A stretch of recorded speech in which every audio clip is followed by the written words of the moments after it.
Questo video è stato preparato per la scuola media, ma può essere utilizzato anche da altri, è da guardare, mettere in pausa, rivedere, magari, anzi meglio, prima delle lezioni in aula. Rispetto al libro di scuola è un riassunto, va perciò messo a confronto con il proprio libro di testo. Si può trasformare, perché no, in mappa concettuale.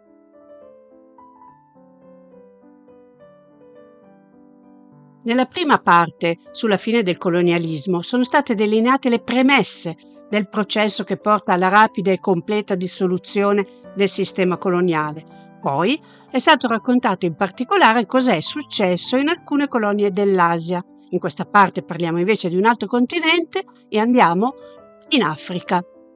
In che periodo? Tra il 1954 e gli anni 70. E di che cosa parliamo? Cominciamo con l'Algeria, dove tra il 1954 e il 1962 si combatte una delle guerre più sanguinose della storia della decolonizzazione. E cominciamo col dire che l'Algeria, per i francesi, non è solo una colonia, ma il prolungamento del proprio territorio nazionale da difendere a tutti i costi. Per gli algerini, invece, i francesi sono oppressori stranieri arrivati in Algeria per sfruttarla. Bisogna però ricordare che molti algerini combattono nell'esercito francese durante la Seconda Guerra Mondiale e che alla fine del conflitto sperano di ottenere un riconoscimento. Ma quando l'Algeria chiede l'indipendenza, la Francia reagisce con una dura repressione che porta a battaglie campali ed episodi di guerriglia. Nel 1954 in Algeria però esiste un fronte di liberazione nazionale algerino. Tra i fondatori c'è Ahmed Ben Bella e più avanti diventerà primo presidente dell'Algeria libera. Intanto però ci sono battaglie o episodi cruenti a Batna, Costantina, Algeri e alla fine a Orano, ma la battaglia più famosa e dura è quella di Algeri, che i francesi vincono nel 1957, utilizzando tortura, stragi, bombe dentro la Kashba, cioè la parte araba di Algeri, mentre gli algerini da parte loro rispondono con attentati nella zona della città abitata dai coloni.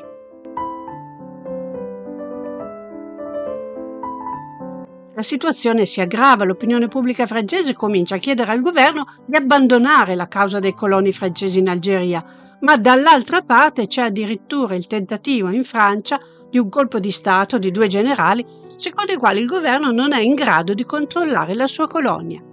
In seguito a questo torna al potere il generale Charles de Gaulle, considerato l'unico in grado di salvare la democrazia e la coesione della Francia. Ricordiamo allora brevemente che Charles de Gaulle è un generale francese che, dopo l'invasione della Francia da parte dei nazisti, si rifugia a Londra perché si rifiuta di riconoscere il governo collaborazionista di Pétain. De Gaulle è a capo delle forze francesi che combattono insieme agli alleati e nel giugno del 1944 assume la guida del governo provvisorio della Francia liberata fino al 1946. Adesso De Gaulle prende atto che il Fronte di Liberazione Nazionale Algerino è in pratica uno Stato e sarà riconosciuto tra l'altro nel 1960 anche dall'ONU. Ma sganciarsi dall'Algeria non è facile nemmeno per lui. Infatti, i partiti di destra sono contrari. C'è addirittura un altro tentativo di colpo di Stato fallito contro lo stesso De Gaulle. E in più nasce una organizzazione terroristica francese, l'Organisation de l'Armée Secrète, sostenuta dai coloni e decisa ad agire con bombe e attentati pur di mantenere il controllo dell'Algeria. De Gaulle però è irremovibile. Viene così annunciato il cessate il fuoco e nel luglio del 1962 è proclamata la Repubblica Algerina indipendente.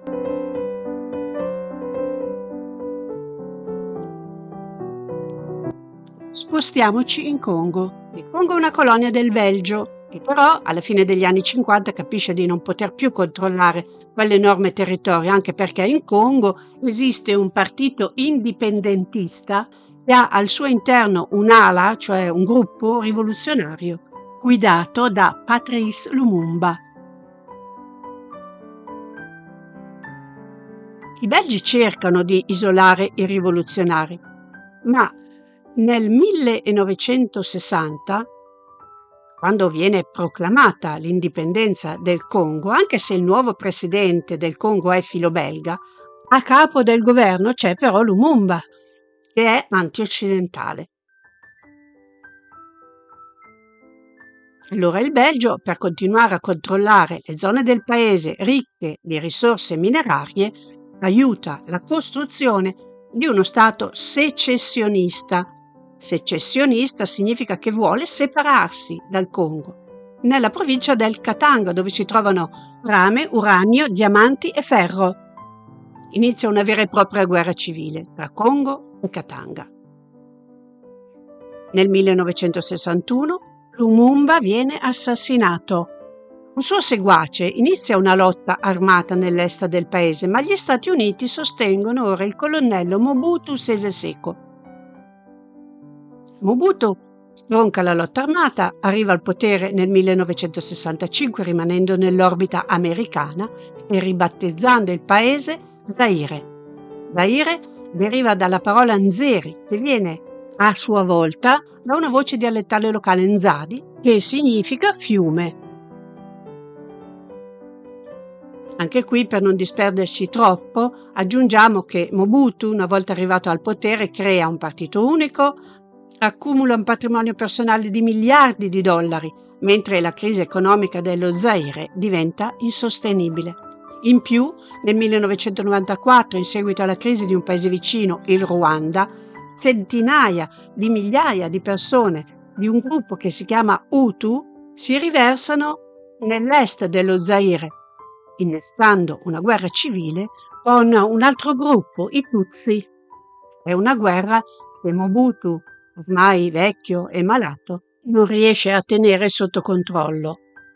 Così, 30 anni dopo aver preso il potere, nel 1997 Mobutu è deposto dalle truppe ribelli di Laurent Kabila. Laurent Kabila, proprio l'anno prima, si è messo alla guida dei Tutsi contro gli Hutu, si autonomina capo di Stato e instaura la Repubblica Democratica del Congo di nuovo. Tra il 1998 e il 2002, però, continua una guerra tra le più cruente del Novecento. Lo stesso Kabila è assassinato nel 2001, lottano tra loro diverse fazioni congolesi, intervengono per motivi diversi e in differenti fasi almeno altri 8 stati africani per il controllo dei ricchi giacimenti di diamanti, oro e coltan del Congo orientale.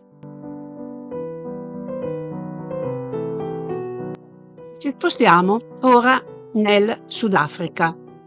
Il Sudafrica è una colonia prima olandese, poi inglese, fino al 1961, quando proclama l'indipendenza dalla Gran Bretagna e si dà il nome di Repubblica Sudafricana. Nel nuovo Stato c'è una minoranza bianca che detiene il potere e una maggioranza nera priva di tutti i diritti, cioè è tutto come durante il periodo coloniale britannico. Tra i bianchi e i neri vige, cioè ha validità, l'apartheid. L'apartheid è una parola in afrikaans, cioè nella lingua dei coloni bianchi, una lingua nata in particolare con i primi coloni olandesi, con molte semplificazioni rispetto all'olandese e anche con moltissime parole dall'inglese, dal portoghese, persino dal malese. In afrikaans il termine apartheid significa separazione e infatti è una politica di segregazione, cioè di esclusione, di isolamento nei confronti della maggioranza nera sudafricana. In pratica ci sono leggi che, ad esempio, impediscono le unioni miste tra bianchi e neri, obbligano i neri a usare strutture pubbliche come trasporti, ospedali, persino spiagge differenti dai bianchi. Poi, e questo fin dal 1948, obbligano i neri a risiedere fuori dalle città, in ghetti, cioè in riserve chiuse, i Bantustan, una parola che significa più o meno terra della gente, terra del popolo, che viene generalmente usata in senso peggiorativo dai critici dell'apartheid ed è rimasto come termine più comune per definirli. I neri non hanno diritti sindacali e nemmeno diritti politici e la minoranza bianca controlla le immense risorse minerarie e industriali del paese. I neri però sono organizzati da tempo nell'ANC, cioè l'African National Congress, che cerca di contrastare la brutale oppressione dei bianchi sia con azioni di boicottaggio che con azioni violente. Nel 1962 Nelson Mandela, che è il leader di questo partito, viene prima arrestato e poi condannato all'ergastolo, mentre comincia anche un lungo periodo di massacri. Più conosciuto anche per le sue proporzioni è quello del ghetto di Soweto nel 1976. In questa township di Johannesburg la polizia reagisce alla protesta di migliaia e migliaia di studenti neri cui era stata imposta l'adozione della lingua afrikaans, cioè della lingua dei coloni bianchi. 23 è il numero ufficiale delle vittime tra i ragazzi neri, è invece indubbio che furono almeno 451.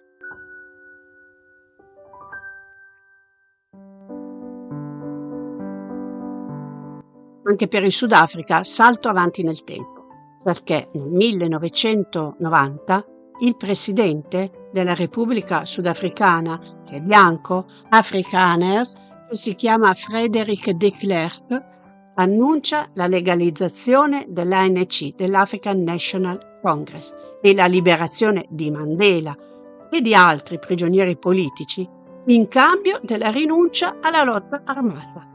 Nel 1993 viene varata una Costituzione provvisoria con pari diritti per tutti i cittadini sudafricani e l'anno dopo, con una schiacciante maggioranza, Nelson Mandela diventa il primo presidente nero del suo paese. Infine, uno sguardo a quello che rimane dell'impero coloniale sopravvissuto in Africa, quello portoghese. Bisogna prima ricordare che nel 1974 in Portogallo la cosiddetta rivoluzione dei Garofani riesce ad abbattere il regime fascista che ancora esisteva in Portogallo e ripristina, cioè riattiva, riporta alla normalità la democrazia. Il nuovo governo che si insedia decide di concedere l'indipendenza alla Guinea-Bissau, al Mozambico e all'Angola. Bisogna però aggiungere che dopo l'indipendenza in Mozambico e in Angola cominciano furibonde lotte intestine, cioè interne, con guerre civili che si protraggono a lungo e si riaccendono negli anni 90.